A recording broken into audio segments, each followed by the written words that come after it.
गुरु प्यारी सात संगत जियो, राधा स्वामी जी बाणी बाणी स्वामी जी महाराज।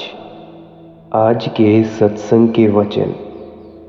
मन रे क्यों गुमान अब करना, मन रे क्यों गुमान अब करना, तन तो तेरा खाक मिलेगा 84 जा पढ़ना। यह श्री हुजूर स्वामी जी महाराज की वाणी है। इस शब्द में आप संत मत के बारे में हर पहलू से बड़ी अच्छी तरह खोल खोल कर समझा रहे हैं। आप समझाते हैं कि यह रचना या दुनिया जो भी हम आँखों से देख रहे हैं, यह 84 का एक बहुत बड़ा जेल खाना है। हम अपने कर्मों के कारण इस जेल खाने के अंदर फंसे हुए हैं। अपने किए हुए कर्मों के कारण कभी किसी जगह जाकर जन्म लेना पड़ता है, तो कभी किसी जगह जाकर जन्म लेना पड़ता है। महात्मा इस दुनिया को कर्म भूमि कहकर याद करते हैं। स्वामी जी महाराज फरमाते हैं, कर्म जो जो करेगा तू वही फिर भोगना भरना। अच्छे कर्म करते हैं, अच्छा नतीजा भुगतने के लिए आ जाते हैं। बुरे कर्म करते हैं, बुरा नतीजा भुगतने के लिए आ जाते हैं। ना अच्छे कर्मों के कारण देह के बंधनों से आज़ाद हो सकते हैं, ना बुरे कर्मों के कारण जन्म मरण के दुखों से छुटकारा हो सकता है। अगर अच्छे कर्म करते हैं, राजा महाराजा बन जाएंगे, कौमों मजहबों मुल्कों की हुकूमत हासिल करके आ जाएंगे। लोहे की जंजीरें उतर जाएंगी, सोने की बेड़ियां पड़ जाएंगी। सी क्लास से बचकर ए क्लास हासिल कर लेंगे। ज्यादा से ज्यादा स्वर्गों बैकुंठों तक चले जाते हैं। वे भी भोग जीवनियां हैं जो निश्चित समय के लिए हैं। उसके बाद फिर हमें इसी 84 के जेल खाने में आना पड़ता है। अगर बुरे कर्म करते हैं, फिर तो नरक और 84 हमारे लिए तैयार ही रहती हैं। क्या रजा, क्या प्रजा, क्या अमीर, क्या गरीब, क्या आदमी, क्या औरत, हम सब दुनिया के जीव अपने अपने कर्मों के कारण इस 84 के जेल खाने में फंसे हुए हैं। जिस जगह जाकर हमें जन्म लेना पड़ता है, उसी जामे में बैठकर दुख और मुसीबतें सहनी पड़ती हैं। किसी जामे में जाकर हम कभी सुख शांति प्राप्त नहीं कर सकते। हम इंसान के जामे को अशरफुल मखलूकात, टॉप ऑफ द क्रिएशन या सृष्टि का सिरताज कहकर याद करते हैं। ऋषियों मुनियों ने इसको नर नारायणी देह कहकर समझाया है। जब इस जामे के अंदर हमें सुख नहीं मिलता, आप सोचें और किस जामे के अंदर जाकर कभी सुख प्राप्त कर सकेंगे। इसी से पूछकर देख लें। इस तरह रोटी कपड़े के लिए हम भटकते फिरते हैं। हर रोज़ कौमों मजहबों मुल्कों के लड़ाई झगड़े शुरू रहते हैं। कितने गरीबों का खून होता है, कितनी औरतें विधवा होती हैं, कितने बच्चे यतीम होते हैं। जब यहाँ सुख नहीं मिला, तो और कौन से जामे में जाकर सुख हासिल कर सकेंगे। इसीलिए स्वामी जी महाराज समझाते हैं कि इस 84 में से निकलने का केवल एक ही दरवाज़ा है। वह कौन सा दरवाज़ा है? वह इंसान का जामा है। यह मौका हमें परमात्मा केवल इसीलिए बख्शता है कि हम मालिक की भक्ति करके मालिक से मिलाप कर सकें, ताकि हमारा देह के बंधनों से, जन्म मरण के दुखों से हमेशा के लिए छुटकारा हो सके। अगर लाभ है इंसान के जामे में, तो वह केवल मालिक की भक्ति, मालिक का प्यार है। बेटे बेटियां हमें हर जामे में मिलते आए हैं। खाना पीना, ऐशो इशरत हमने कौन से जामे में नहीं किया। अगर कोई अनोखी चीज़ है जो पहले कभी हासिल नहीं कर सके, अब कर सकते हैं। वह सिर्फ मालिक की भक्ति है, मालिक का प्यार है, मालिक का मिलाप है। गुरु अर्जुन देव जी भी इसीलिए फरमाते हैं, लख 84 जून सवाई, मानस कऊ प्रभ दी बढ़ियाई। इस पौड़ी ते जोर नर चूके, तो आए जाए दुख पाईदा। यह जो इंसान का जामा है, यह सीढ़ी का आखिरी डंडा है। कोशिश करेंगे तो मकान की छत पर चले जाएंगे। अगर आखिरी डंडे से भी पैर फिसलता है तो सीधे नीचे आकर गिरते हैं। अगर मालिक की भक्ति करके मालिक से मिलाप कर लेंगे तो देह के बंधनों से हमेशा के लिए छुटकारा हो जाएगा। अगर उसी तरह विषय विकारों, शराबों कबाबों में ही फंसे रहना है तो हमें इन कर्मों का नतीजा भोगने के लिए इस 84 के चक्कर में आना पड़ता है। कबीर साहिब समझाते हैं, कबीर मानस जन्म दुर्लभ है, होए न बारह बार। जीव बन फल पाके पुए, गिरह बहुर न लागह डार। इंसान का जामा बड़ी मुश्किल से हमें मिला है। शायद किसी के मन में ख्याल हो कि हर मौत के वक्त इंसान का जामा मिल जाएगा। मिले मिले ना मिले, ना मिले या किसी ऐसी जगह जन्म हो जाए जहां जाकर भूले भटके भी किसी का ख्याल मालिक की भक्ति की ओर ना जाए। एक फल पककर जमीन पर गिर जाए तो फिर चाहे कितनी भी कोशिश कर लें, वह पेड़ से नहीं जुड़ सकता। इसी तरह अगर यह मौका हाथ से निकल गया तो फिर यह मौका बार बार नहीं मिलेगा। इसीलिए स्वामी जी महाराज फरमाते हैं कि इस मौके से फ़ायदा उठाकर उस मंजिले मकसूद को आंखों के आगे रखो, उस रूहानी सफ़र को तय करो ताकि तुम्हारा देह में आने का मकसद पूरा हो जाए। जिस वक्त परमात्मा हमें यह मौका देता है, हम जिंदगी के मकसद को बिल्कुल भूल जाते हैं। बेटे बेटियों के प्यार में, कौमों मजहबों मुल्कों के झगड़ों में, शराबों कबाबों की लज्जतों में फंस जाते हैं। हमारे अंदर धन दौलत के लिए भटकना पैदा हो जाती है। इंद्रियों के भोगों में इतना फंस जाते हैं कि और तो और अपनी मौत को भी भूलकर बैठ जाते हैं। आप हर रोज देख रहे होंगे हमारे साथी हमारा साथ छोड़ते जा रहे हैं। एक एक के साथ जाकर खुद उनको शमशान भूमि में छोड़कर आते हैं। रोज आंखों से देखते हैं कि जिन शक्लों और पदार्थों से वह इतना मोह या प्यार किया करता था, उसमें से किसी ने उसकी सहायता नहीं की। फिर भी हमारे मन में ख्याल रह जाता है कि शायद वह बदकिस्मत था जो यहाँ से कुछ नहीं ले जा सका। हम शायद इस दुनिया से सब कुछ इकट्ठा करके साथ ले जाएंगे। स्वामी जी महाराज बड़े प्यार से समझाते हैं कि उस समय और मौके को आंखों के आगे रख कर देखो। ये बेटे बेटियां, रिश्तेदार, यार दोस्त, बहन भाई, जिनके लिए इतनी ठगियां, इतनी बेईमानियां करते हैं, इतने इतने ज़िंदगी के उसूलों को दिन रात कुर्बान करते हैं, इनको तो यह भी नहीं पता कि मौत के फरिश्ते आते किस तरफ से हैं और कान पकड़कर ले किस तरफ जाते हैं। इनके साथ हमारा सिर्फ लेन देन का हिसाब है, गर्जों का प्यार है। कोई स्त्री बनकर आ गई, कोई पति बनकर आ गया, कोई बाल बच्चे बनकर आ गए। जितना जितना किसी के साथ संबंध है, सबके साथ उसके बाद अपने अपने रास्तों पर चल देते हैं। ना कोई आज तक कभी किसी के साथ गया है, ना कोई जा ही सकता है। कई हमें छोड़कर जा चुके हैं और कईयों को हमने छोड़कर जाने की तैयारी कर दिए बैठे हैं। एक स्टेज पर आकर सब एक्टर अपना अपना पार्ट अदा करते हैं। जब स्टेज से उतर जाते हैं, किसी का किसी से कोई रिश्ता नहीं होता। इसी तरह महात्मा कहते हैं कि यह दुनिया भी बहुत बड़ी स्टेज है। अपने कर्मों के कारण कोई स्त्री का, कोई पति का पार्ट अदा करता है, कोई यारों दोस्तों का करता है, कोई बहन भाइयों का करता है। लेकिन हम पार्ट अदा करते करते भूल जाते हैं कि इनमें से हमारा कोई लेन देन का संबंध है, गर्जों का प्यार है।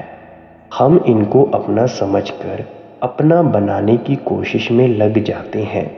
ये ना आज तक कभी किसी के बने हैं, ना कभी बन ही सकते हैं।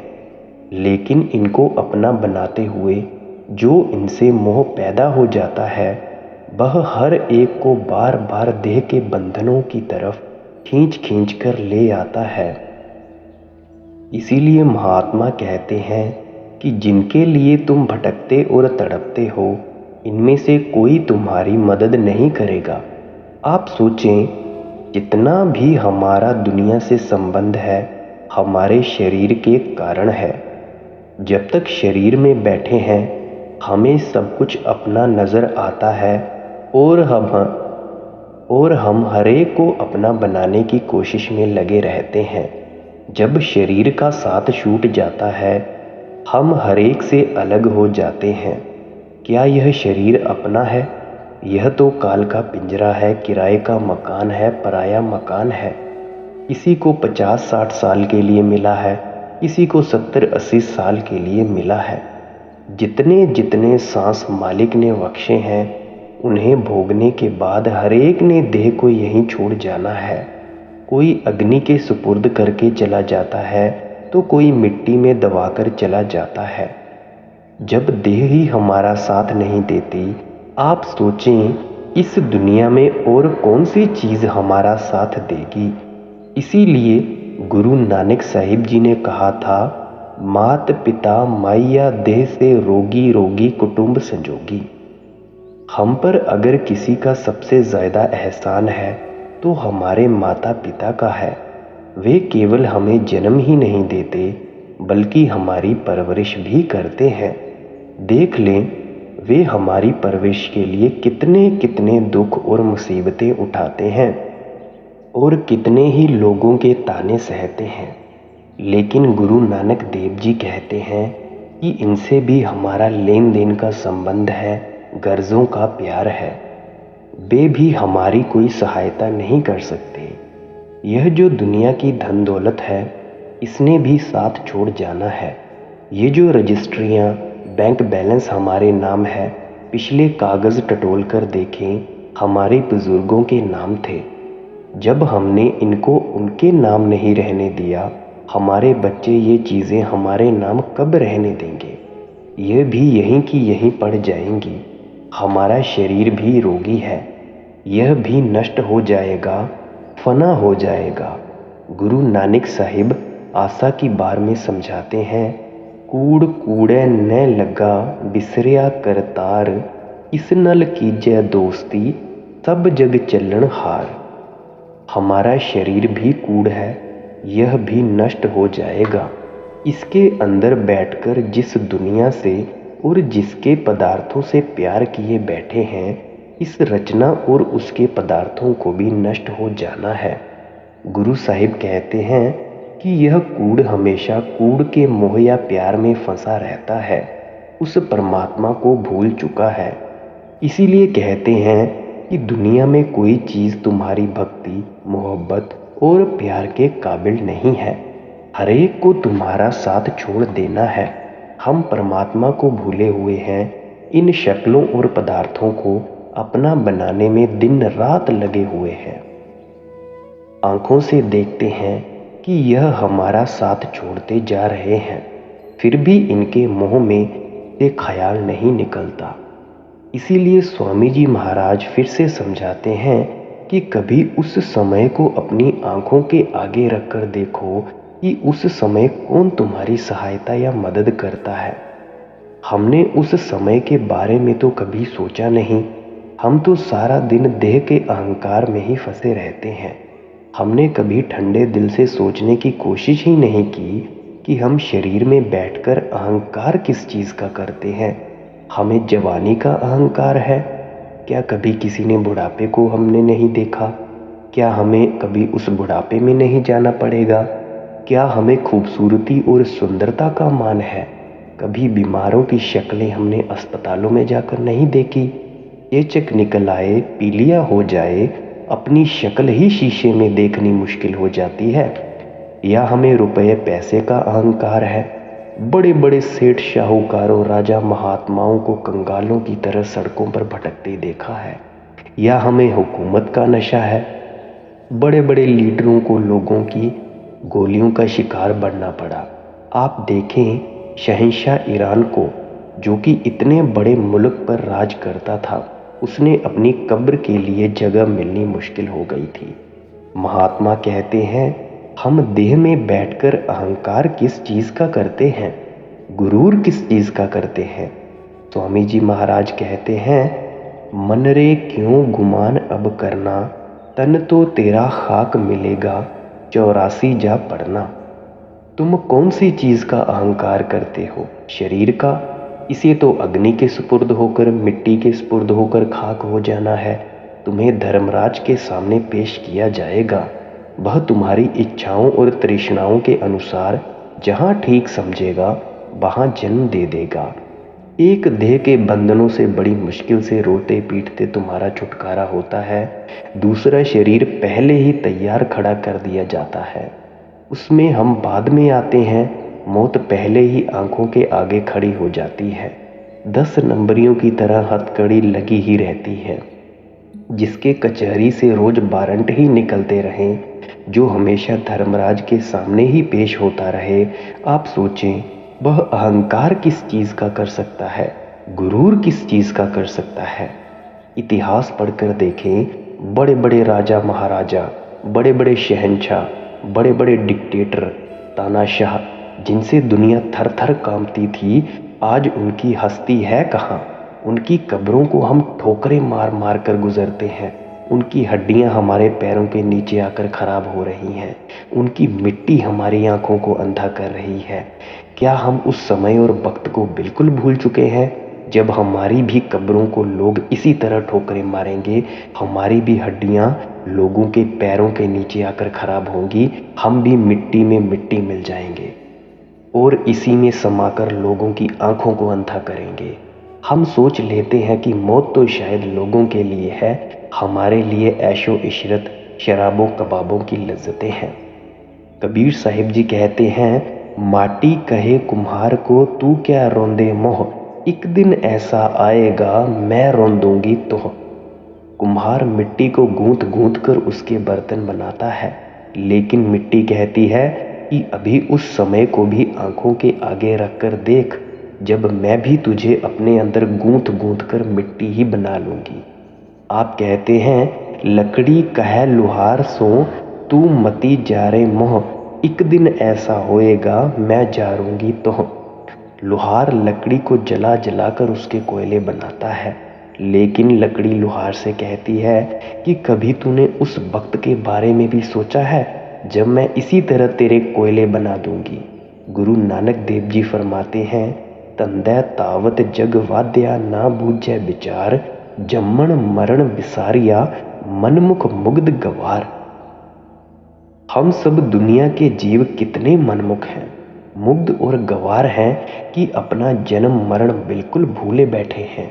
दिन रात पेट के धंधों के पीछे भागते फिरते हैं, दुनिया की शक्लों और पदार्थों के लिए तड़पते फिरते हैं। अपने घर को आग लगी हुई है, दुनिया की आग बुझाने की दिन रात चिंता लगी हुई है। अपना घर लुटा जा रहा है, लोगों के घरों की चौकीदारियां करते फिर रहे हैं। अपना बोझ तो हमसे उठाया नहीं जाता, पराए गधे बने बैठे हैं। अपने आप को भी धोखा देते हैं और दुनिया को भी धोखा देने की कोशिश करते हैं। स्वामी जी महाराज कहते हैं, देह में बैठकर अहंकार में ही ना फंसे रहो। जिस मकसद के लिए तुम्हें मालिक ने यह जामा दिया है, उसी कभी उसको पूरा करने की कोशिश करो। मालिक की भक्ति के द्वारा मालिक से मिलाप करो। गुरु अमरदास जी फरमाते हैं, पीर सच्चे थे सदा सुहागण। हमारी आत्मा स्त्री है, वह परमात्मा इसका पति है। जब तक यह रूह रूपी स्त्री परमात्मा रूपी पति के चरणों तक नहीं पहुंचती, यह कभी सुहागिन नहीं हो सकती। इसका कभी जन्म मरण के दुखों से छुटकारा नहीं हो सकता। इसीलिए स्वामी जी महाराज और दूसरे सब संत महात्मा हमारे अंदर केवल मालिक से मिलने का ही शौक और प्यार पैदा करते हैं। हमें मालिक से मिलने का ही तरीका और साधन समझाने का यत्न करते हैं। दीन गरीबी चित्त में धरना, काम क्रोध से बचना। मालिक की भक्ति करने के लिए हमें क्या करना चाहिए? स्वामी जी महाराज फरमाते हैं कि सबसे पहले अपने मन में नम्रता पैदा करो, अजीज़ी पैदा करो। जितनी तुम्हारे मन में नम्रता होगी उतना तुम्हारा ख्याल मालिक की भक्ति की तरफ जाएगा। मैं अर्ज़ कर चुका हूँ कि अहंकार ही है जो हमारे और मालिक के बीच ज़बरदस्त वज्र कपाट बनकर खड़ा है। उसको अहंकार कह लें, हौमै कह लें, मन कह लें, एक ही चीज़ है। इसके कई रूप हैं। आप फरमाते हैं कि जब तक तुम मन में नम्रता पैदा नहीं करोगे तुम्हारा मन कभी मालिक की भक्ति की तरफ नहीं जा सकता। स्वामी जी महाराज फरमाते हैं, कोमल चित्त दया मन धारो परमार्थ का खोज लगाना। अगर मालिक से मिलना चाहते हो तो तुम्हारा हृदय बहुत कोमल होना चाहिए, नम्र होना चाहिए। तुम्हें अपने अंदर लोगों का दर्द महसूस करना चाहिए। अगर दुश्मन को भी दुख है तो तुम्हारी आंखों में आंसू आने चाहिए। जब तक हृदय इतना कोमल नहीं होता, इतना नम्र नहीं होता, तब तक हमारा ख्याल कभी मालिक की भक्ति की तरफ जा ही नहीं सकता। नम्रता और आजीज़ी का भी हमें संतों की वाणी, संतों के जीवन से ही पता चलता है। गुरु साहिबान की वाणी पढ़ते हैं, किस किस चोटी के महात्मा हुए हैं, बल्कि परमात्मा का स्वरूप होते हुए भी अपने आप को दासों का दास, लाला गोला, नीच कर्मा कहकर याद करते हैं। गुरु अर्जुन देव जी फरमाते हैं, कहो नानक हम नीच कर्मा, शरण परे की राखो शर्मा। ऐ परमात्मा, मैं तो बहुत ही नीच कर्मों वाला हूँ, तेरी शरण में आ गया हूँ, तू शरण आए की लाज रख ले। गुरु साहिब को तो क्या नीच कर्मों वाला होना है, हमें समझाते हैं कि जब तक हमारे अंदर इतनी नम्रता और अजीज़ी नहीं होगी तब तक हमारा ख्याल कभी मालिक की भक्ति की तरफ नहीं जा सकेगा। इसीलिए महात्माओं ने हमें साध संगत की सेवा करने के लिए समझाया था। इसीलिए गुरु का लंगर चलाया था कि जो जाति पांति का अहंकार है, ऊंच नीच का अहंकार है, रुपए पैसे का अहंकार है, छोटे बड़े का अहंकार है, ये सब दूर हो जाएं। जब एक जैसे होकर साध संगत की सेवा करेंगे हमारे मन में अंदर नम्रता पैदा होगी, अजीज़ी पैदा होगी। गुरु के लंगर में इकट्ठे बैठकर खाना खाते हैं तो इस जाति पांति के अहंकार में से, अमीरी गरीबी में से, ऊंच नीच में से मन निकलता है और हम इंसान को इंसान समझना शुरू कर देते हैं। इसीलिए स्वामी जी महाराज कहते हैं कि मालिक की भक्ति में कामयाब होने के लिए सबसे पहले मन में नम्रता पैदा करो, अजीज़ी पैदा करो। संत रविदास जी की वाणी पढ़कर देखें कि किस चोटी के महात्मा होकर अपने आप को कहते हैं, जाति ओछा पाती ओछा ओछा जन्म हमारा। ऐ परमात्मा, मेरी जाति भी ओछी है, मेरे कर्म भी बड़े ओछे हैं, लेकिन मैं तेरे चरणों में आ गया हूँ, तू मेरे आए की लाज रख ले। हमें दुनिया के चार लोग हाथ जोड़ना शुरू क्या कर दें, बाह बाह कहना शुरू कर दें, हमें ज़मीन पर सीधे चलना भी मुश्किल हो जाता है।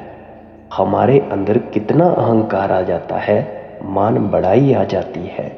इसीलिए स्वामी जी महाराज कहते हैं कि सबसे पहले अपने मन में नम्रता पैदा करो, अजीज़ी पैदा करो। और क्या करना है, काम और क्रोध से बचना है। ये दो ऐसी ज़बरदस्त ताकतें हैं जिनके अधीन होकर हम इतने बुरे कर्म कर बैठते हैं जिनका नतीजा भुगतने के लिए हमें जन्मों जन्मों के चक्रों में पड़ना पड़ता है। काम में ख्याल नीचे गिरता है, क्रोध में ख्याल फैल जाता है। जब तक हम ख्याल को दोनों आंखों के दरमियान इकट्ठा नहीं करते, यह मालिक की भक्ति नहीं कर सकता। देख लें, काम के अधीन कितने बाल बच्चे पैदा हो जाते हैं, कमाई होती नहीं, बच्चे जान खाते हैं, खुद भी दुखी रहते हैं, उन गरीबों को भी दुखी रखते हैं। क्रोध की हालत तो आप खुद ही जानते हैं, इतना गुस्सा आता है कि कि दूसरे की जान तक लेने के लिए तैयार हो जाते हैं। जब जेल में जाकर चक्की चलानी पड़ती है, फांसी की तख्ती पर चढ़ना पड़ता है, कचहरी में जाकर मुकदमे भुगतने पड़ते हैं, फिर रोते हैं, चिल्लाते हैं, उस समय कौन हमारी दर्द और पुकार सुनता है? कोई नहीं। यह क्रोध ही तो है जिसके अधीन होकर भाई भाई का दुश्मन है, कौम कौम की दुश्मन है, मजहब मजहब का दुश्मन है, मुल्क मुल्क का दुश्मन है। क्रोध ही हर एक को दिन रात उंगलियों पर नचा रहा है। इसी मुल्क की हालत देख लो, किस तरह फौजें भर्ती की जा रही हैं, कितने एटम बम बन रहे हैं, टैंक बन रहे हैं, जंगी जहाज बन रहे हैं। ये कोई प्यार की निशानियां नहीं हैं, सब क्रोध की निशानियां हैं। स्वामी जी महाराज कहते हैं कि अगर तुम परमात्मा से मिलना चाहते हो, मालिक की भक्ति करना चाहते हो, मालिक से मिलाप करना चाहते हो, तो तुमको अंदर से क्रोध को भी निकालना चाहिए। प्रीत प्रतीत गुरु की करना, नाम रसायन घट में झरना। अब मन में ख्याल आता है कि किस तरह हमारे अंदर नम्रता और अजीजी आ सकती है, किस तरह हमारे अंदर से काम क्रोध की लहरें निकल सकती हैं। स्वामी जी महाराज कहते हैं कि तुम्हें इसके लिए संत महात्माओं की संगति करनी पड़ेगी। हमारा मन संगत और सोहबत का बड़ी जल्दी असर पकड़ लेता है। हम चोरों की संगति करते हैं, चोरी करने की आदत पैदा हो जाती है। जुआरियों के पास बैठें, जुआ खेलने की आदत पैदा हो जाती है। शराबियों के पास उठना बैठना शुरू कर दें, शराब पीने की आदत शुरू हो जाती है। इसी तरह अगर हम मालिक के भक्तों और प्यारों की संगति करते हैं, वे मालिक की भक्ति में लगे हुए हैं, उनको देखकर खुद ब खुद हमारे अंदर मालिक की भक्ति का शौक और प्यार पैदा हो जाता है। गुरु रामदास जी फरमाते हैं, साकत सूत बहु गुरजी परया, क्यों कर तान तनीजै, तंत सूत किछ निकसै नाही, साकत संग न कीजै। भाई, उलझे हुए सूत से कभी कपड़ा नहीं बुना जा सकता। इसी तरह मनमुखों की संगति और सोहबत में रहकर तेरा ख्याल भी मालिक की भक्ति की तरफ नहीं जा सकेगा। गुरु रामदास जी ने हमारी ओर से मालिक के आगे प्रार्थना की है, गोविंद जीव सतसंगत मेल हर त्याइए। ऐ परमात्मा, साधुओं संतों महात्माओं की संगति दे, सोहबत दे, ताकि तेरा पता चले, तेरी भक्ति की तरफ ख्याल आए। गुरुमुखों के संगत में जाकर, उनके सत्संग में जाकर ही हमारे अंदर मालिक से मिलने का शौक और प्यार पैदा होता है। हमें आत्मा और परमात्मा के रिश्ते का पता चलता है। आत्मा और परमात्मा के रास्ते की रुकावटों को दूर करने के तरीके का पता चलता है, साधन का पता चलता है। महात्मा सत्संग उसको नहीं कहते जहां एक कौम दूसरी कौम को गालियां देती हैं, एक मजहब दूसरे मजहब की निंदा चुगली करता है, जहां एक दूसरे के गले काटने के तरीके सिखाए जाते हैं। महात्मा के सत्संग में गुजरे हुए राजा महाराजाओं की कथा कहानियां नहीं सुनाई जाती, ना ही सत्संग में किसी को डराया या धमकाया जाता है। यह तो बहुत बुरी बात है कि अगर कोई हमारी अक्ल के मुताबिक मालिक की भक्ति नहीं करता, तो हम उसे गालियां देना शुरू कर दें, बुरा भला कहना शुरू कर दें। हमें उसको प्यार से समझाना है कि देख भाई, हमें इस रास्ते पर चलकर यह फ़ायदा प्राप्त हुआ है, अगर तेरी समझ में आता है तो भी इस रास्ते पर चलकर यह फ़ायदा प्राप्त कर सकता है। गुरु नानक साहिब समझाते हैं, सतसंगत कैसी जानिए, जिथे एक को नाम बखानिए। महात्मा के सत्संग में केवल शब्द का ही प्रचार किया जाता है। ऐसे सत्संग में जाकर कभी घाटा नहीं होता, फायदा ही फायदा होता है। नाम की कमाई तो बहुत ऊंची और निर्मल चीज है। अगर देह में बैठकर गुरुमुखों की संगति में लगे रहते हैं तो कम से कम पापों और बुरे कर्मों से तो बचे रहते हैं। अगर एक अंधा फूलों के बाग में जाकर फूलों की खूबसूरती का आनंद नहीं ले सकता, तो वह फूलों की खुशबू तो ले ही सकता है। अगर पत्थर पानी में रहकर घुलता नहीं तो सूरज की तपिश और गर्मी से तो बचा ही रहता है। इसीलिए संत महात्मा सत्संग पर इतना जोर दे रहे हैं। वैसे तो वही 3-4 बातें हैं, चाहे किसी महात्मा के सत्संग में चले जाएं, किसी महात्मा की वाणी पढ़ लें, लेकिन मन को ठोकर लगती रहे, मन को कोई समझाता रहे तो कहीं हमारा ख्याल शराबों कबाबों, विषय विकारों, बेटे बेटियों के प्यार में से निकलकर मालिक की भक्ति और प्यार की तरफ लगता है। कबीर साहिब कहते हैं, कबीर संगत साध की जो की भूसी खाए, खीर खांड भोजन मिले साकत संग न जाए। अगर मालिक के भक्तों और प्यारों की संगति में जाकर रूखे सूखे टुकड़े भी खाने पड़े तो वे लाख दर्जे अच्छे हैं, बजाय इनके कि मनमुखों की संगति में जाकर खीर हलवा खाने आदि खाने का। अब फरमाते हैं, एक घड़ी आधी हूँ से आध, कबीर संगति साध की कटह कोटि अपराध। एक घड़ी आधी से आधी घड़ी जो भी मालिक के भक्तों और प्यारों की संगति करते हैं उससे हमारे मन से हजारों किस्म के बहम भ्रम दूर और संकल्प दूर होते हैं। पता नहीं महात्मा के कौन से वचन हमारे कानों में पड़ने हैं जिन्होंने हमारे जीवन को ही बदल देना है। मौलाना रूम कहते हैं, हम नशीनी साइते व औलिया बेहतर अज सद साला तात वेरिया। मालिक के भक्तों और प्यारों की एक घड़ी की संगति और सोहबत मन बुद्धि की 100 साल की भक्ति से अच्छी है। अगर रास्ता पूरब की तरफ है, हम दौड़ते पश्चिम की तरफ हैं, तो जितना दौड़ते हैं उतना मंजिले मकसूद से दूर होते चले जाते हैं। इसीलिए महात्मा सत्संग पर इतना जोर देते हैं। स्वामी जी महाराज कहते हैं कि अगर काम क्रोध को छोड़ना चाहते हो, मन में आजीजी और नम्रता पैदा करना चाहते हो, तो तुम्हें गुरुमुखों की संगति में जाना चाहिए। उनके सत्संग में जाकर हमारे अंदर भरोसा आ जाता है, उन पर विश्वास आ जाता है।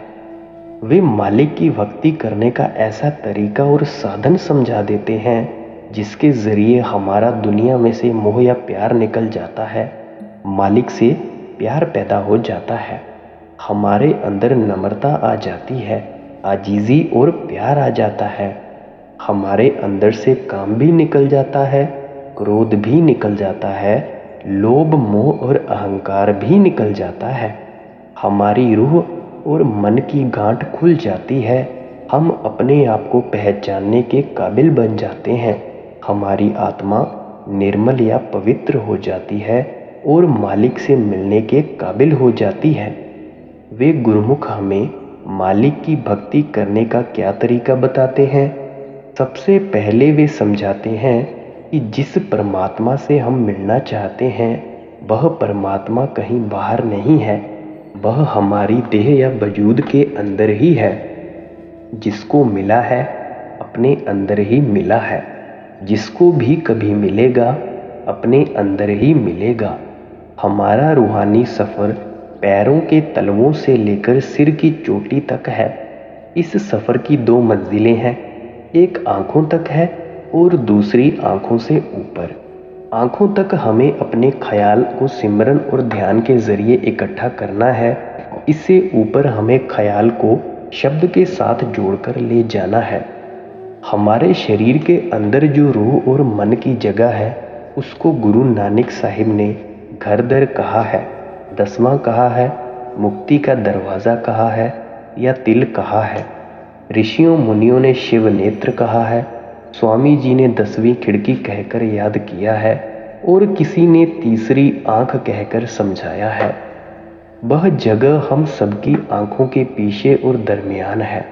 यहाँ से हमारा ख्याल उतरकर 9 द्वारों के जरिए सारी दुनिया में फैल जाता है।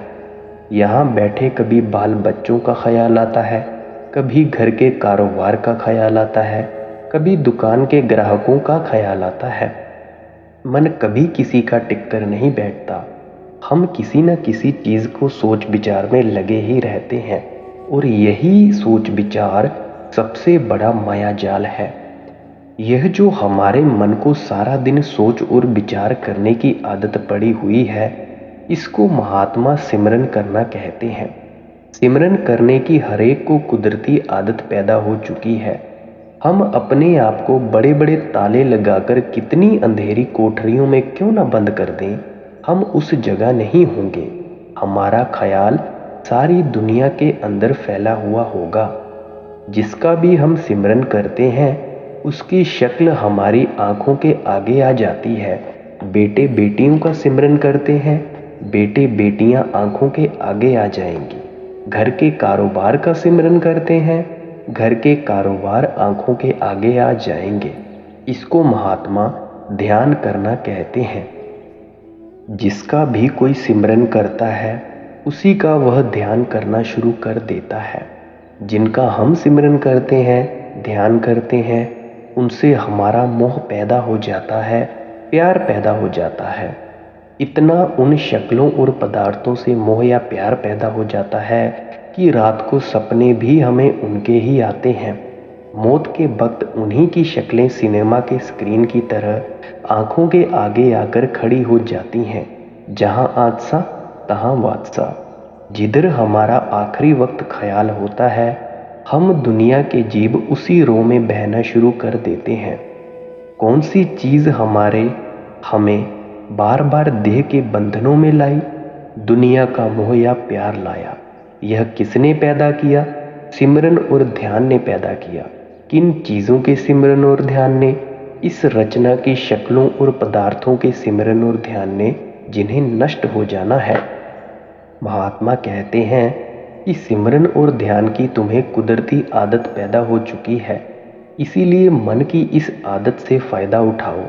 सिमरन को सिमरन काटेगा, ध्यान को ध्यान काटेगा, लेकिन उस चीज का सिमरन करो, उसका ध्यान करो जिसे कभी नाश या फना नहीं होना है। वह कौन है? सिर्फ एक परमात्मा या परमेश्वर।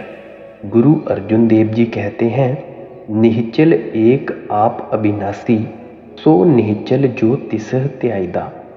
वह परमात्मा निश्चल है, वह कभी जन्म मरण के दुखों में नहीं आता। जो उस परमात्मा का सिमरन करते हैं, उसका ध्यान करते हैं, वे भी निश्चल हो जाते हैं। उनका भी जन्म मरण के दुखों से छुटकारा हो जाता है। महात्मा हमें उस परमात्मा के नाम के सिमरन का तरीका बताते हैं। हमें गुरुमुखों के समझाने के मुताबिक सिमरन के जरिए अपने ख्याल को 9 द्वारों में से निकालकर आंखों के पीछे इकट्ठा करना होता है। जब आंखों के पीछे ख्याल आता है, यह यहाँ टिकता नहीं। इसको बार बार नीचे इंद्रियों के भोगों की तरफ दौड़ने की आदत पड़ी हुई है। जब तक हम दोनों आंखों के दरमियान किसी न किसी के स्वरूप का ध्यान नहीं देते, हमारे ख्याल को यहाँ ठहरने की आदत पैदा नहीं होती। इसके स्वरूप का ध्यान करना है, यह बात बहुत सोच विचार करने वाली है, क्योंकि जिसके भी स्वरूप का ध्यान करते हैं उसके साथ हमारा मोह पैदा हो जाता है, प्यार पैदा हो जाता है, और उसके मोह या प्यार के बंधे हुए वहीं जाकर हमें जन्म लेना पड़ जाता है। मालिक की शक्ल का तो किसी को पता नहीं, मालिक के रंग रूप का तो किसी को पता नहीं। गुरु अर्जुन देव जी फरमाते हैं, वर्ण जात चिन्ह नहीं कोई, सब हुक्म सृष्टि उपायदा। जिस मालिक ने अपने हुक्म से सारी दुनिया की रचना की है, वह किसी वर्ण और जाति के अंदर नहीं आता। उसकी कोई शक्ल नहीं है, रंग नहीं है, रूप नहीं है। जिसकी शक्ल का ही पता नहीं, रंग रूप का ही पता नहीं, आप सोच लें उसका ध्यान हम किस तरह कर सकते हैं। कहते हैं कि वह परमात्मा सचखंड में बैठा हुआ है। हम माया के जाल में फंसे हुए हैं, हम उसका ध्यान किस तरह कर सकेंगे। गुरु अर्जुन देव जी बड़े सुंदर तरीके से समझाते हैं, हर का सेवक सो हर जेहा, भेद न जानो मानस देहा। जो मालिक के भक्त और प्यारे होते हैं, वे मालिक की भक्ति करके मालिक का रूप हो जाते हैं। उनमें और मालिक में कोई भी भिन्न और भेद पैदा नहीं होता। उनका परमात्मा से क्या संबंध है। जीव जल तरंग उठह बाहु भांति फिर सललय सल्ल समाइदा। समुद्र के अंदर 2-4 मिनट के लिए लहर उठती है, लहर फिर वापस समुद्र में ही समा जाती है। जो एक लहर का समुद्र से संबंध है, वही मालिक के भक्तों और प्यारों का परमात्मा से संबंध होता है।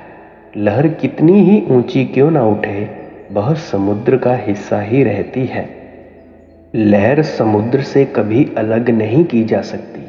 अगर कोई चीज़ हम समुद्र की लहर के समुद्र कर दे, वह उस चीज़ को साथ लेकर समुद्र की तह में बैठ जाती है। महात्मा कहते हैं कि मालिक के भक्तों और प्यारों के स्वरूप का ध्यान करना है, क्योंकि उनका असल स्वरूप शब्द होता है, नाम होता है।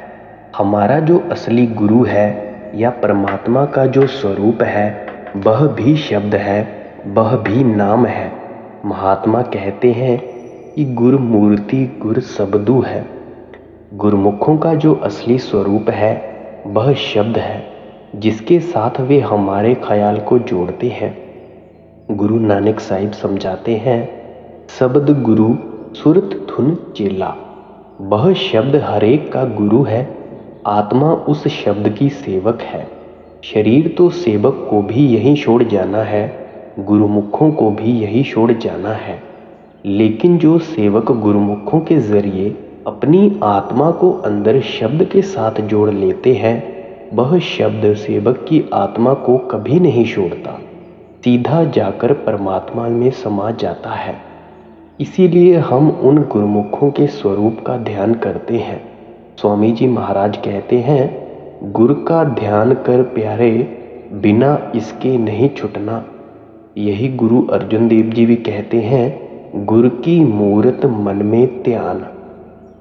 गुरुमुखों के ध्यान को अपने मन में रखना है, क्योंकि इस रचना के अंदर और कोई चीज़ हमारे ध्यान करने के काबिल नहीं है। यह जो भी रचना नजर आती है 5 तत्वों की बनी हुई है। जब 5 तत्व ही नाश हो जाते हैं, इनकी बनी हुई चीज़ों का हम किस तरह ध्यान कर सकते हैं, क्योंकि इन सब चीज़ों ने तो नाश हो जाना है।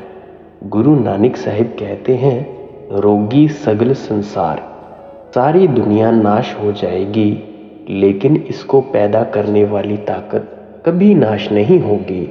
वह ताकत शब्द है। गुरुमुखों का असली स्वरूप भी शब्द है।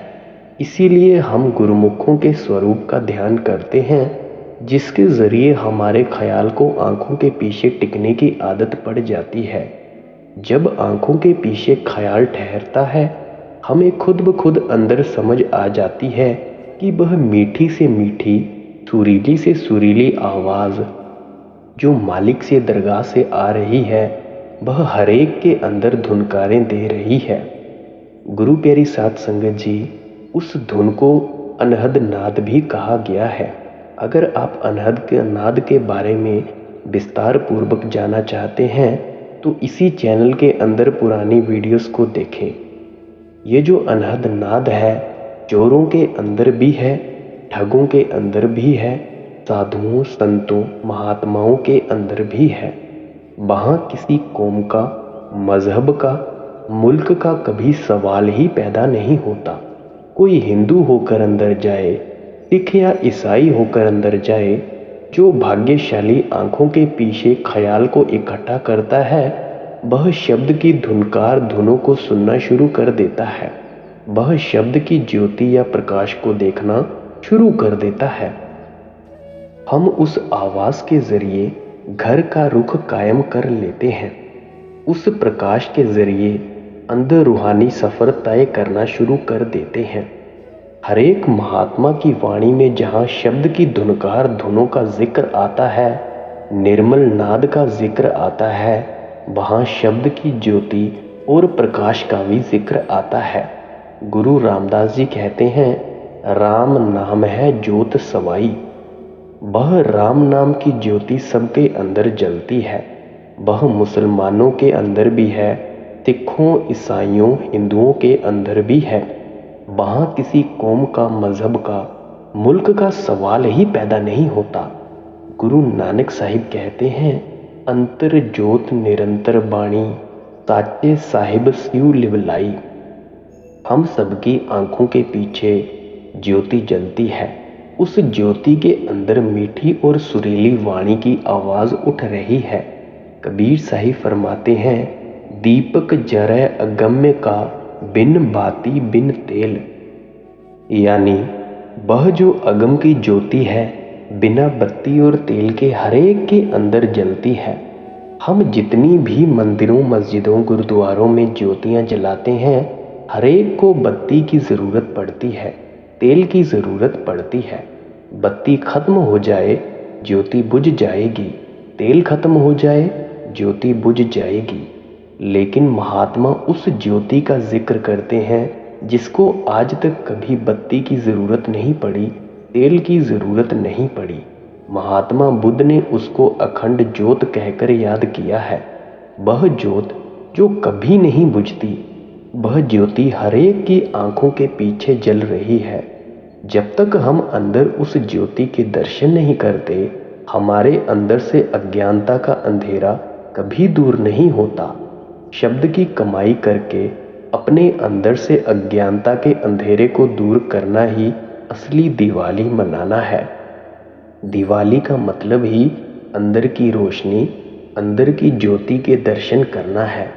जब तक यह अज्ञानता का अंधेरा दूर नहीं होता, हमारी कैसी दिवाली है? हमारे अंदर तो अंधेरा ही अंधेरा फैला हुआ है।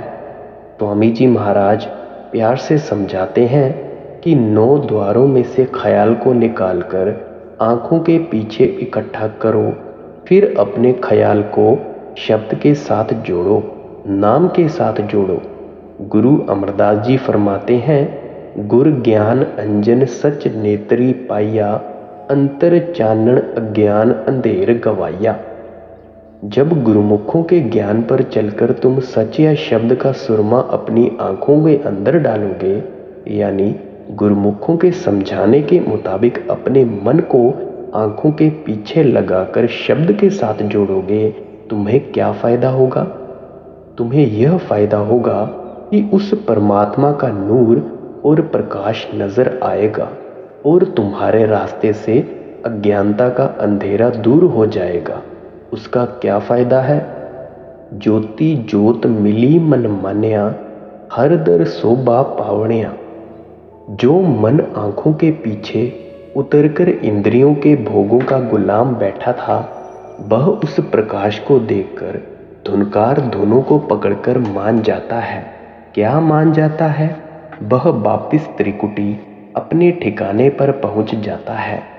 जब मन मान गया, आत्मा इसके पंजे से आजाद हो गई, फिर हमारी ज्योति जाकर ज्योत में मिलती है। जब तक यह मन नहीं मानता, मन की रुकावटें रास्ते से दूर नहीं होती, हमारी ज्योति कभी जाकर ज्योत में नहीं मिल सकती। गुरु अमरदास जी कहते हैं, बिन शब्दै अंतर अनेरा, ना बसत लहै ना चूकै फेरा। उस शब्द की कमाई के बिना जो मर्जी उपाय कर लो, तुम्हारे अंदर से कभी अज्ञानता का अंधेरा दूर नहीं हो सकता। तुम कभी मालिक का नूर और प्रकाश नहीं देख सकते। तुम्हारा कभी देह के बंधनों से छुटकारा नहीं हो सकता। जब उस शब्द की कमाई करके मन अपने ठिकाने पर आ जाता है, इसके अंदर अपने आप ही नम्रता पैदा हो जाती है, आजीजी पैदा हो जाती है। जब हम किसी बड़ी चीज के सामने पहुंच जाते हैं, हम खुद ब खुद अपनी असलियत का पता चल जाता है कि हम कितने छोटे हैं। जब अंदर मालिक का नूर और जलाल देखते हैं, हमें खुद ही अपनी हस्ती का पता चल जाता है। फिर हमारे अंदर अपने आप ही नम्रता और अजीजी पैदा हो जाती है। इसीलिए स्वामी जी महाराज फरमाते हैं कि शब्द की कमाई करके तुम अपने मन के अंदर नम्रता पैदा करो, अजीजी पैदा करो। इसी तरह जिसको इंद्रियों के भोगों से ऊंची और निर्मल चीज मिल जाती है, उसका इंद्रियों के भोगों की तरफ ख्याल नहीं जाता। उसका ख्याल अपने आप ही काम, क्रोध, लोभ, मोह और अहंकार में से निकल जाता है। जिसको हीरे जवाहरात मिलने शुरू हो जाएंगे, वह फिर कौड़ियों के पीछे दर बदर ठोकरें नहीं खाता। इसीलिए स्वामी जी महाराज कहते हैं कि गुरुमुखों के सत्संग में जाओ, उनकी संगति और सोहबत करो, उनके कहने के मुताबिक शब्द या नाम की कमाई करो। स्वामी जी महाराज एक और नसीहत पेश करते हैं, नाम रसायन घट में जरना, कि नाम की कमाई करने से जरूर परमात्मा हम पर दया मेहर और बख्शिश करता है। कई बार रिद्धियों सिद्धियों की ताकत आ जाती है, करामातों की ताकत आ जाती है, लेकिन आप खबरदार करते हैं कि रिद्धियों सिद्धियों के चक्कर में नहीं पड़ना, करामातों के चक्करों में नहीं पड़ना, मालिक के शरीक नहीं बनना, बल्कि मालिक के ताबेदार बनना है, मालिक के दासों के दास बनना है। मालिक की बख्शी हुई दौलत को अपने अंदर जितना हजम करेंगे, उतना ही ज्यादा दात हम पर दया करेगा। गुरु अमरदास जी फरमाते हैं, पारखिया बथ संभाल ले गुरु सोजी होई। जिसको उस चीज की परख है, जिसको उस चीज की कीमत का पता है, वे मालिक की बख्शी हुई दौलत को बहुत संभाल संभाल कर रखते हैं। यह जो संभालने की समझ या आदत है, यह भी गुरुमुखों ने सत्संग में जाकर बताई है और वहीं जाकर आती है। जरा भी सत्संग से बाहर निकल जाएं, लोग मत्थे टेक टेक कर हमारी वाह वाह करके हमारा दिमाग ही खराब कर देते हैं, जिससे हमारी हालत आम इंसानों से भी बुरी और बदतर हो जाती है। इसीलिए आप प्यार के साथ समझाते हैं कि जो भी मालिक की बख्शिश है, उसे तुम्हें अपने अंदर हजम करना है। उसकी अखबारों में इश्तिहारबाजी शुरू नहीं करनी, हाथियों पर चढ़कर जुलूस नहीं निकलवाने शुरू करने, कौड़ियों की तरह बाजारों में जाकर खड़काते नहीं फिरना। जितनी मालिक की बख्शिश को अंदर हजम करेंगे, उतनी ही वह परमात्मा हम पर और ज्यादा दया मेहर और बख्शिश करेगा। मन मलीन के कहे न चलना, गुरु का बचन हिये बिच धरना। स्वामी जी महाराज खबरदार करते हैं कि मन के पीछे लगकर मालिक की भक्ति न शुरू कर देना, गुरुमुखों के उपदेश पर चलने की कोशिश करना। मन क्या करता है, बाहर मुखी कर देता है, कर्मकांड की तरफ खींचकर ले जाता है। ख्याल आता है कि कौन अंदर बैठकर भजन सिमरन करे, महात्मा की खड़ाओं पर ही माथे टेक लें, उनकी समाधियों पर ही माथे रगड़ लें, उनकी तस्वीरों पर ही माथे टेक लें, बुत बनाकर हार पहनाने शुरू कर दें। बहुत सारे तीर्थ हैं, वहां जाकर सरोवरों में स्नान कर लें, महात्माओं के ग्रंथों पोथियों को पढ़ लें, इनसे ही मुक्ति हो जाएगी। मन हमें हमेशा बाहर ही बाहर रखने की कोशिश करता है। हजूर महाराज जी समझाया करते थे कि मन काल का एजेंट है। काल कब चाहता है कि कोई जीव उसके दायरे से निकलकर वापिस जाकर परमात्मा से मिल सके।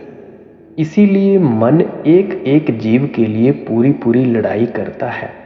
यह हमें सारी उम्र कर्मकांड में ही फंसाए रखता है, महात्मा के असली उपदेश पर नहीं चलने देता। महात्मा के उपदेश को कभी कौमों की शक्ल दे देता है, कभी मजहब की शक्ल दे देता है, कभी मुल्क की शक्ल दे देता है, और इस चक्कर में ही हम जिंदगी गुजारते चले जाते हैं। जो महात्मा का असली उपदेश था, जिस रूहानियत का उन्होंने देह में बैठकर प्रचार किया था, जो सूरत शब्द का अभ्यास करने का तरीका समझाया था, उससे आहिस्ता आहिस्ता वह हमें कोसों दूर ले जाता है। गुरु अमरदास जी कहते हैं, पूजा करे सब लोक संतो, मनमुख थाए न पाई। भक्ति तो हम दुनिया के सब जीव मालिक की करते हैं, क्योंकि आत्मा की कशिश अपने असल की ओर जरूर जोर डालती है। उसके अधीन होकर हरेक को परमात्मा की खोज है। हम सब अपनी अपनी अक्ल के अनुसार परमात्मा की खोज और भजन बंदगी करते रहते हैं। लेकिन गुरु साहिब कहते हैं कि हम मन के पीछे लगकर भक्ति करते हैं। मन हमें बाहर मुखी कर देता है, कर्म कांड की तरफ खींचकर ले जाता है, इसीलिए मनमुख थाए न पाई। गुरु साहिब कहते हैं कि जो तुमने मन के पीछे लगकर बाहर मुखी होकर मालिक की भक्ति करनी शुरू कर दी है, यह भक्ति तुम्हें अपने ठिकाने पर नहीं पहुंचाएगी। कौन सी भक्ति हमें ठिकाने पर पहुंचाएगी? शब्द मरै मन निर्मल संतो, यह पूजा थाए पाई।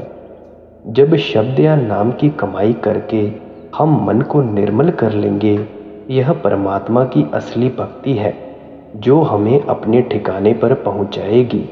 गुरु नानक साहिब फरमाते हैं, सुरत शब्द पब सागर तरिए, नानक नाम बखाने। भाई, जब भी तू भवसागर को पार करेगा, सुरत को शब्द के साथ जोड़कर करेगा। गुरु नानक साहिब कहते हैं, नानक नाम न बिसरे छूटे शब्द कमाए। भाई, नाम को तो कभी सपने में भी भूलने की कोशिश मत करना, क्योंकि जब भी तू देह के बंधनों से छूटेगा, केवल शब्द या नाम की कमाई से ही छूटेगा। किसी भी महात्मा की वाणी पढ़कर देखो, संत महात्माओं ने केवल शब्द या नाम का ही प्रचार किया है। ये हम दुनिया के जीव हैं, कोई पहाड़ों से बंधा है, कोई समाधियों से बंधा हुआ है, कोई मकानों, चारपाइयों, चौकियों, कुर्सियों से बंधा हुआ है। हम शब्द के साथ नहीं बंधते। जब तक शब्द से नहीं बंधेंगे, हमारा देह के बंधनों से कभी छुटकारा नहीं हो पाएगा। इससे ज़्यादा गुरु अमरदास जी क्या कह सकते हैं? बिन नाबै होर पूज न सोबई, परम पुली लोकाई। अच्छी तरह इस बात को मन में बिठा लो कि शब्द या नाम की कमाई के बगैर मालिक का कोई भक्ति या पूजा नहीं है। आप सोचें, क्या फ़ायदा हुआ ग्रंथों पोथियों के पढ़ने पढ़ाने का, सत्संग सुनने का, सरोवरों में स्नान करने का, तीर्थ यात्रा का, कान चिरवाने का, जटाएं रखने, भभूत लगाने का, अगर सब कुछ ही हमें शब्द की कमाई करने से मिलना है? गुरु नानक साहिब फरमाते हैं, नाम बिसार चलह अन मार्ग, अंत काल पछताही। भाई, नाम की कमाई करने का रास्ता छोड़कर तू किसी भी रास्ते पर चलने की कोशिश करेगा तो मौत के समय पछताएगा कि मैंने बेकार अपनी कीमती समय को बर्बाद कर दिया। क्यों पछताएगा? बिन नावै दर टोई नाही, ताजम करे खुआरी। उस शब्द की कमाई के बिना कभी मालिक के घर नहीं पहुंच सकते। यमदूतों के हाथ खराब होना पड़ सकता है। गुरु नानक साहिब कहते हैं, बिन नाबे को संग न साथी, मुक्ते नाम त्यावणिया। अंत समय नाम के सिवाय दुनिया की कोई चीज़ तेरे साथ नहीं जाएगी। जब भी तू मुक्ति प्राप्त करेगा, केवल नाम की कमाई करके, जो महात्मा के उपदेश का तत्व या सार है, उससे तो हम कोसों दूर निकल चुके हैं। बाहर मुखी साधनों में, कर्मकांड में, कौमों, मजहबों, मुल्कों के झगड़ों में ही फंसे रहते हैं। हम शरीयत को मजहब बनाए बैठे हैं, शरीयत को रूहानियत समझे बैठे हैं। शरीयत की ज़रूरत तो रूहानियत के साथ ही है। रूहानियत के बगैर शरीयत का कोई फ़ायदा नहीं है। तस्वीर का फ्रेम तस्वीर के साथ ही सुंदर लगता है। तस्वीर के बिना चौखट की कौन परवाह करता है? तलवार की म्यान तलवार के साथ ही जचती है, चाहे हीरे जवाहरात से क्यों न जड़ी हो। अगर तलवार ही ना हो, हमें म्यान का क्या करना है? अगर जेवर ही नहीं है तो हम जेवरों के डब्बे का क्या करेंगे? अगर हमारे मजहबों में से रूहानियत ही उड़ जाए, हमें मजहबों की खोखली शरीयत का क्या करना है? इसी तरह गुरु नानक साहिब ने समझाया था कि जिनके अंदर मालिक से मिलने का इश्क है, प्यार है, उनके अंदर मालिक का भय और डर भी है। वे कभी कोई ऐसी बात नहीं करते जिससे किसी का दिल दुखी हो। वे कभी कोई ऐसी बात नहीं करते जिससे परमात्मा उनसे नाराज हो जाए। उनका मालिक से इतना मोह या प्यार है कि वे कभी किसी हालत में मालिक को नाराज करना बर्दाश्त नहीं करते। गुरु अमरदास जी बड़ी सुंदर मिसाल देते हैं। कामण गुणबंती हर पाए, पै पाए सिंगार बनाए। स्त्री पति को हमेशा दो बातों से खुश रखती है। एक तो उसके मन में पति का प्यार है और दूसरे उसके मन में उसका डर है कि कहीं ऐसी छोटी सी बात से भी मेरा पति नाराज ना हो जाए।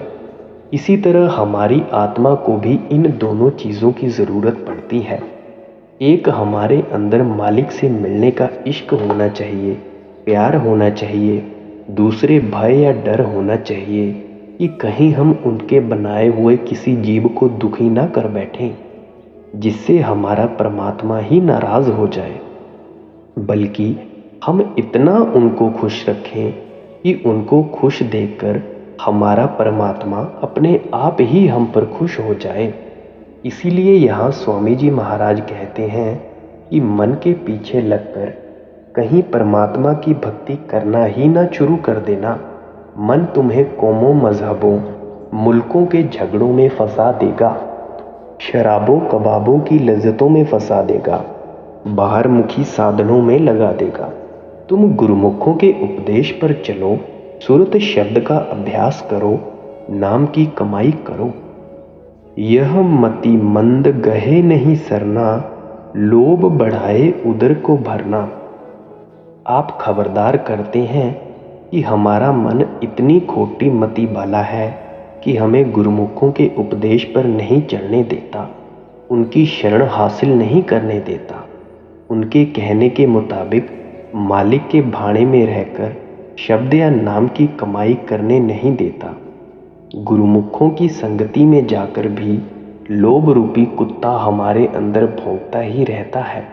संत महात्माओं के पास भी हम दुनिया की इच्छाएं और तृष्णाएं लेकर जाते हैं, वे पूरी होती नहीं, हम उनकी संगति ही छोड़कर बैठ जाते हैं। मन में अभाव और संदेह आने शुरू हो जाते हैं। गुरुमुख तो वही चीज़ देंगे जिसे पाकर हमारा दुनिया से मोह या प्यार निकले और परमात्मा से सच्चा प्यार पैदा हो। बच्चे को बुखार चढ़ा हो तो वह कितना भी रोए, माँ तो उसके मुंह में कुनैन ही डालेगी, उसको चॉकलेट या टॉफियाँ कभी नहीं देगी। संत महात्माओं ने तो हमें दुनिया के मोह या प्यार से निकालना है, ना कि हमें दुनिया के मोह या प्यार में फंसाना है। हम इतना इन चीज़ों के साथ बंधे हुए हैं कि संतों के दरबार में जाकर भी हम दुनिया की ही ख्वाहिशें करते हैं। जिस मकसद के लिए वे आए हैं ना उसको समझते हैं, ना उस पर चलने की कोशिश करते हैं। गुरु अमरदास जी कहते हैं, पाणे ते सब सुख पावै, संतो अंते नाम सखाई। जो मालिक के हुक्म या भाड़े में रहकर नाम की कमाई करते हैं, मालिक के ग्राहक बनकर मालिक की भक्ति करते हैं, वे हमेशा सुख हासिल कर लेते हैं। उनका हमेशा के लिए देह के बंधनों से छुटकारा हो जाता है। जो कुछ परमात्मा को देना है धुर से हरेक के मस्तक में लिखा हुआ है, चाहे मांगो चाहे ना मांगो, वह जरूर मिल जाएगा। हम तो मालिक की भक्ति करते हैं कि हमारे कर्मों का सिलसिला खत्म हो जाए, हमारा जन्म मरण के दुखों से छुटकारा हो जाए। अगर दुनिया की चीज़ें मांग भी लेंगे, मौत के समय आखिर उन्हें यहीं छोड़ जाना पड़ेगा, ये हमारा साथ नहीं देंगी। वही चीज़ मांगनी चाहिए जिसको पाकर यहाँ भी मन में सुख और शांति आए और मालिक के घर भी पहुँच जाएं। गुरु अर्जुन साहिब जी फरमाते हैं, संत जनों मिल पाइयो सच्चा नाम समाल, तोसा बंधो जीव का इथे उथे नाल। गुरुमुखों के पास जाकर सच्चे नाम की कमाई करो, यही वह सच्चा तोशा है जिसको हासिल करके यहाँ भी सुख और शांति के 4 दिन काट लेंगे और आगे भी पल्ले बांधकर साथ ले जाएंगे। यही स्वामी जी महाराज कहते हैं, धाम अपने चलो भाई, पराए देश क्यों रहना। काम अपना करो जाई, पराए काम नहीं फंसना। नाम गुरु का संभाले चल, यही है दाम गठ गठना। यह देश तुम्हारा देश नहीं है, यह कौम तुम्हारी कौम नहीं, यह मजहब तुम्हारा मजहब नहीं, यह मुल्क तुम्हारा मुल्क नहीं। हमारा देश सचखंड है, हमारी कौम सतनाम है, हमारा मजहब मालिक का सच्चा इश्क और प्यार है। हम तो परदेसियों की तरह इस रचना में आकर भटकते और तड़पते फिरते हैं। इसीलिए स्वामी जी महाराज कहते हैं कि इंसान का जामा हासिल करके अपना काम करो, सारी उम्र पराए गंदों में ही नहीं फंसे रहना। अपना काम क्या है? जो काम हमें वापस ले जाकर मालिक से मिलाता है। पराया काम कौन से हैं? जो काम हमें बार बार देह के बंधनों की तरफ खींचकर ले आते हैं। अपना क्या काम है? स्वामी जी कहते हैं, नाम गुरु का संभाले चल, यही है दाम गंठ कटना। आप कहते हैं कि गुरुमुखों के पास जाकर शब्द की कमाई करो, नाम की कमाई करो। यही एक चीज है जो तुम पल्ले बांधकर दुनिया के साथ ले जा सकते हो। स्वामी जी कहते हैं कि गुरुमुखों के पास जाकर सिर्फ शब्द की कमाई करो, नाम की कमाई करो। वहां जाकर तो कम से कम यह मनरूपी कुत्ता नहीं भौंकना चाहिए। वहां जाकर तो दुनिया की तृष्णाएं नहीं करनी चाहिए। तुम मानो मत इसका कहना, इसके संग जगत बिच गिरना। अगर हम इच्छाएं और तृष्णाएं लेकर मालिक की भक्ति करते हैं तो इनको पूरा करने के लिए जन्म लेना पड़ेगा। उस जगह परमात्मा जन्म देगा जहां जाकर अच्छी तरह इच्छा और तृष्णा को पूरा कर ले। गुरु नानक साहिब कहते हैं, देदा दे लैदे थक पाहे, जुगा जुगंतर खाही खाहे। पाई वह परमात्मा देते देते नहीं थकता, तू लेते लेते थक जाएगा। युगों युगों से, जब से दुनिया की रचना हुई है, तू अरदासें कर करके मालिक से मांगता चला आ रहा है। वह दाता बेनियाज तेरी इच्छाएं और तृष्णाएं पूरी करता चला आ रहा है, जिसका नतीजा क्या है? तू अभी तक यहाँ 84 के जेल खाने में फंसा हुआ है। जब तक मालिक से मालिक नहीं मांगेंगे, तब तक हमारा देह के बंधनों से कभी भी किसी हालत से छुटकारा नहीं हो पाएगा। इसीलिए तो स्वामी जी महाराज कहते हैं कि अगर मन में इच्छाएं और तृष्णाएं करेंगे तो हमें बार बार मरना पड़ेगा, बार बार जन्म लेना पड़ेगा। इस मूर्ख को समझ पकड़ना, गुर के चरण कभी ना बिसरना।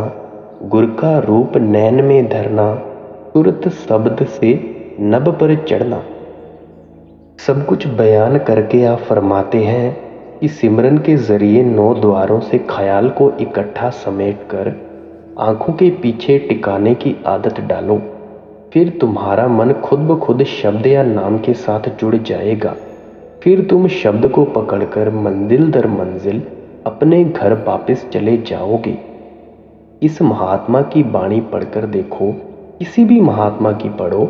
हर एक महात्मा मालिक की भक्ति करने का हमें यही तरीका और साधन बताता है। महात्मा इस दुनिया में कौम और मजहब बनाने के लिए या किसी के हाथों में डंडे और तलवारें देने के लिए नहीं आते। वे केवल मालिक की भक्ति करने का तरीका और साधन समझाने के लिए आते हैं। हमें महात्माओं के उपदेश को असली अर्थों में समझने की कोशिश करनी चाहिए। बेकार कौमों, मजहबों, मुल्कों के झगड़ों में नहीं फंसना चाहिए। इंसान को इंसान समझकर मालिक की भक्ति करनी चाहिए।